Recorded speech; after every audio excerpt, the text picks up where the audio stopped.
By the way, if you didn't know this, if you can get your finances right, and by the way, did you know that divorces that are actually realized globally, not only wherever I come from, it is usually contributed by 75% of it is actually contributed by the finances. If you can get finances right, even before you get into that commitment, whether you guys call it marriage or whatever I think it is, you can actually solve a lot of things. And today on this video, I'm going to share with you 10 money red flags that you can see in a partner, and you should actually raise alarm as early as you can. All what you need to do is just relax, watch this video to the end.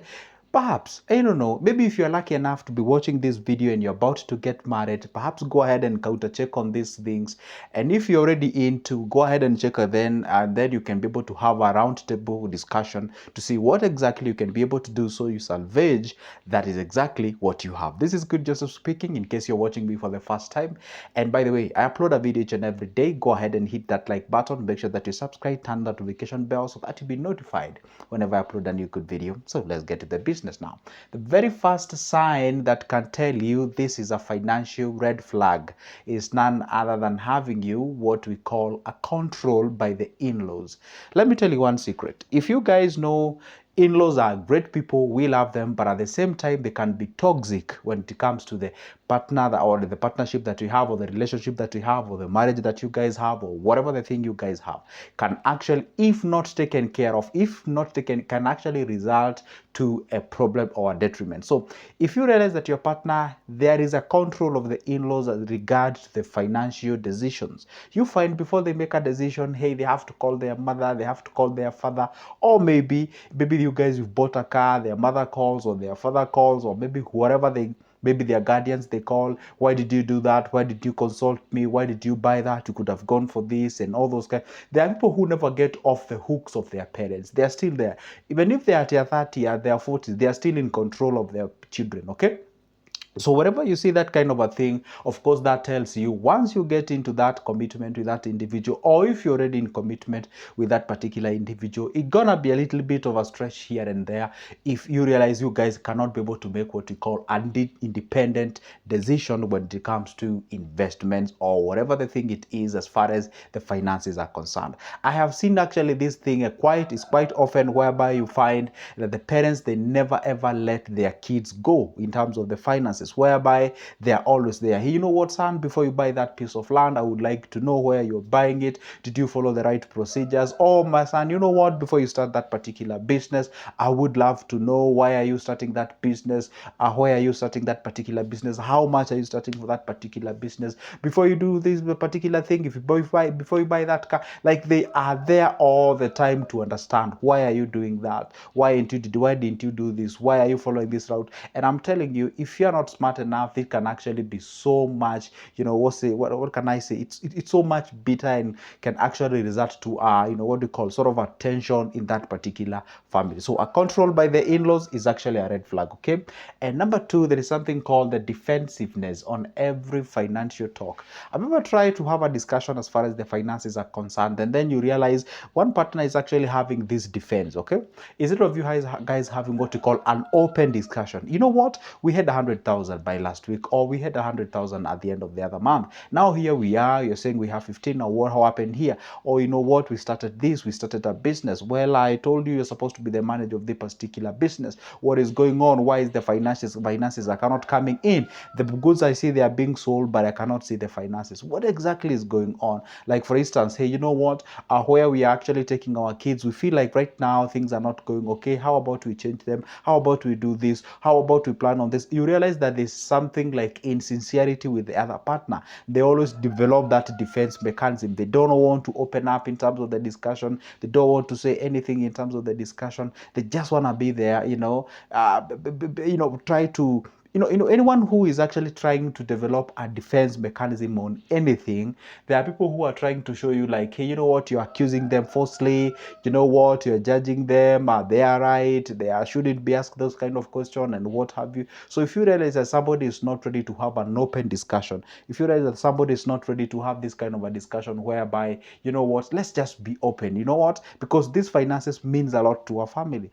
Let's have a discussion. Hey, maybe my husband, my wife, whatever, what happened to this particular thing? We said we're going to be committing X amount of money each and every month or a week so that we can achieve this. We haven't done that for the last 1 month. Like, there's always something called the financial reviews. You should be having it in your family, just the way a country usually have the what we call the financial reviews. You adjust yourself because the inflation is catching up. But if you guys do not have what we call the financial reviews, you are likely to get yourself into a disagreement. You're likely to get yourself into a situation whereby you cannot. By the way, this one is not only applicable to people who are married. Even before you are dating, it's always good to throw in some jabs of financial talk here and there. What if this happened? Well, how would you handle this? What if there was this and this? Or how would you handle that? Those questions are usually tough. They can actually result to people developing emotions and what have you, but they are far much better if you can actually put them across, especially when you're dating, before you put yourself into any commitment, because I'm telling you, they can solve a lot of things. But if you just ignore and say, be like, hey, let's ride on the love and what have you, I'm telling you, you can get yourself into lots of problems. All right, let's get ahead on the next one. There's something called rigidity with regard to change. What does it mean? And let me tell you one secret before I even explain this particular point, okay?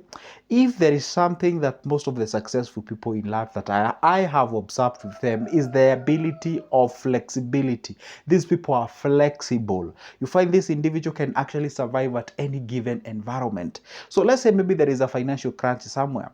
This individual is never adjustable. If they are used to taking that coffee from that expensive place, if they're used to dressing those, what do you call them, the designer clothes, if they're used to living in affluent neighborhood, if they're used to driving a certain particular car, if they're used to, kind of relate with, if there is a sort of a financial cash crunch or something, these people cannot adjust in any way. They are rigid. They rather borrow for them to sustain that particular lifestyle, but they cannot afford it. So if you realize that rigidity with your partner, they cannot adjust. They just want to stick there. Financial, what do you call the economic vibrations are telling them, you cannot afford this as of now. You need to migrate out of this particular home, or you need to get out of this particular neighborhood. Hey, you know what? You must go ahead and change your kid from that particular school that you're taking them.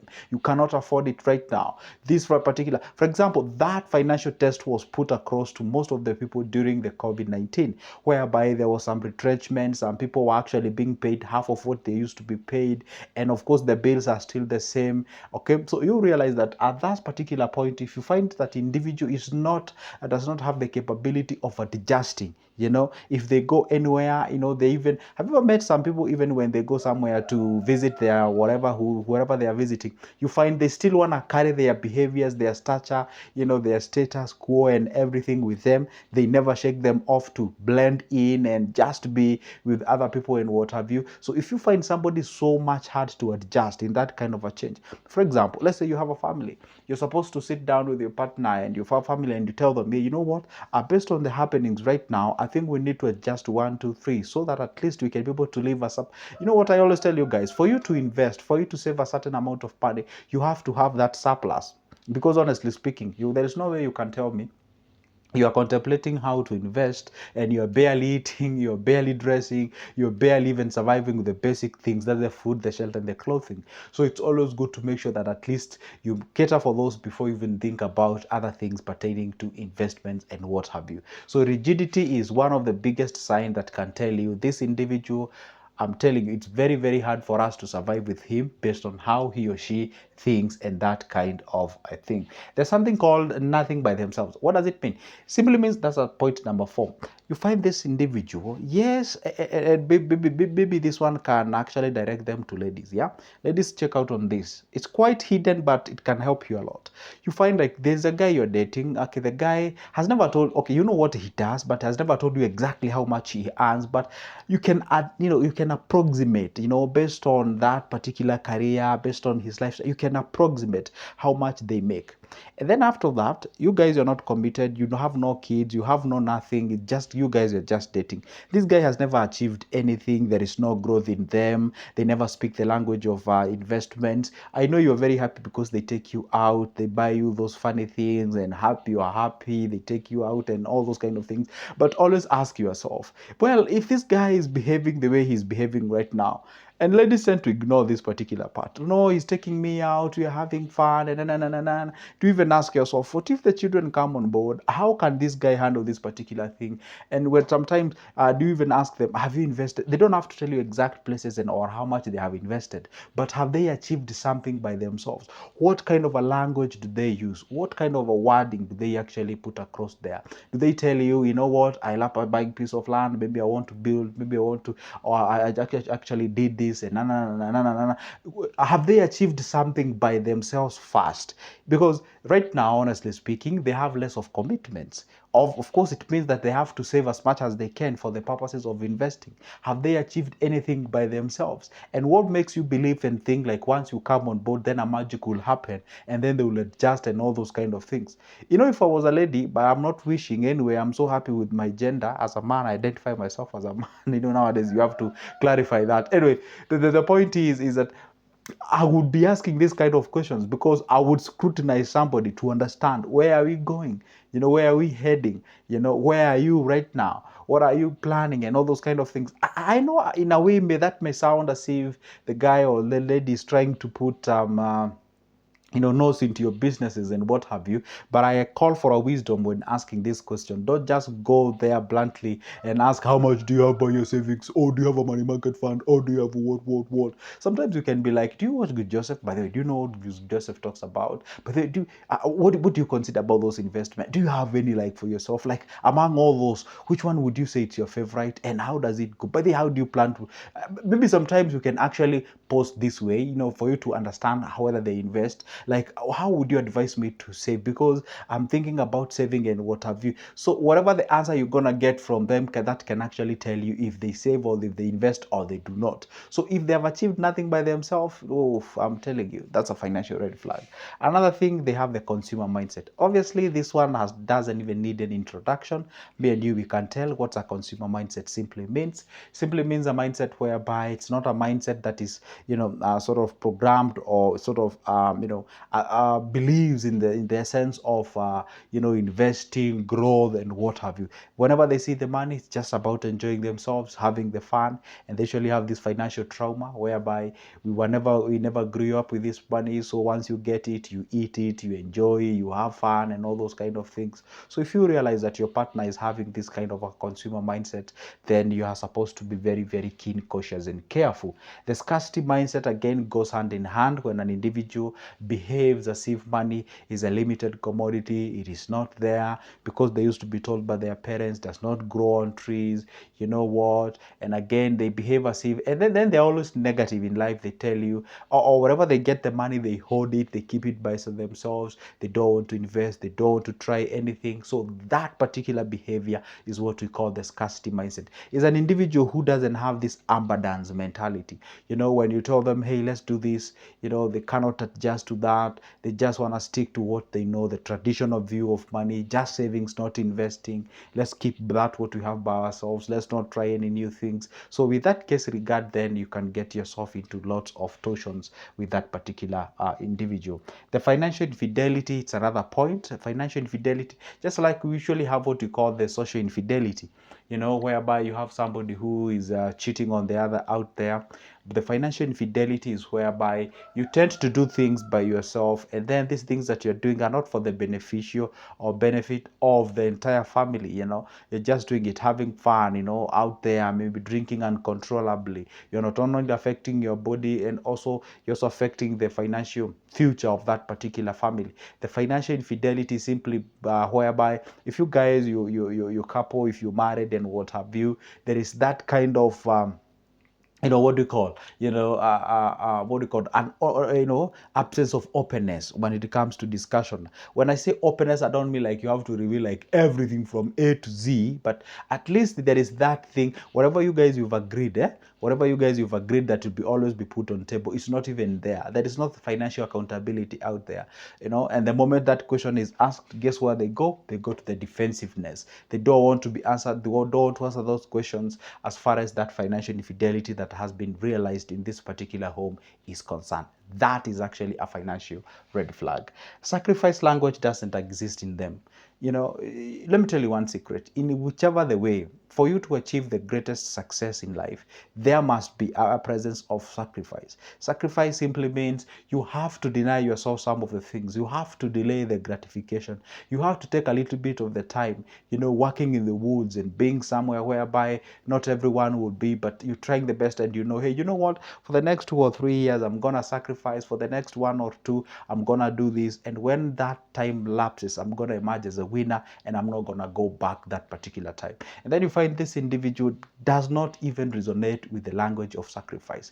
There was a couple I met some times back, and we were talking about, and by the way, the financial sacrifice, rigidity, and such usually goes hand in hand. You find this individual do not want to sacrifice anything. You tell them, you know what, my dear, yeah, we're living in a 35,000 worth of a house rent. How about we go for even 25? And then this 10, we can throw it somewhere. In a period of 5 or 6 years, if we continuously throw that amount of money there, and of course we are saving on the other hand, and we save on this, we're going to have an X amount of money. Either we can venture into investments, or we can even come up with our own home, if that is the ultimate goal that you are having. And then that individual, because of the status that they're actually portraying to people out there, because most of the people nowadays are suffering from trying to prove to people that they are earning. So you find this individual is not ready to sacrifice that. They just want to stay live in that status quo, but they're surviving from from paycheck to paycheck, and that is a problem that you are facing right now. The second last on that is the wrong company. Of course, the birds of a feather flock together. Those whom they hang around with have never achieved anything. They're always on financial wrangles, and of course, what do you expect? You're going to have that kind of a thing, and it's actually contagious. Just like the success is contagious, also that kind of a wrong kind of a company is also contagious. Free stylists and these guys, they never operate on budget. Yeah, they just come as we may. They have no budget, they have no track record, there's nothing that they follow. They just survive, they just live by the day. Now those are 10 red flags as far as the finances are concerned in your partner. Check them again. Make sure that you do not fall victim of them. If you're already with a partner with that, actually go ahead and talk on how you can adjust on those particular areas. And if you need my services in one way or the other, my number is always on the description of this specific video. And also don't forget, on the link, there is a link to go ahead and hit it. Vote for me. I've been nominated as the Financial Coach of the Year. Go ahead and hit that link. For now, it's a goodbye and see you in the next one.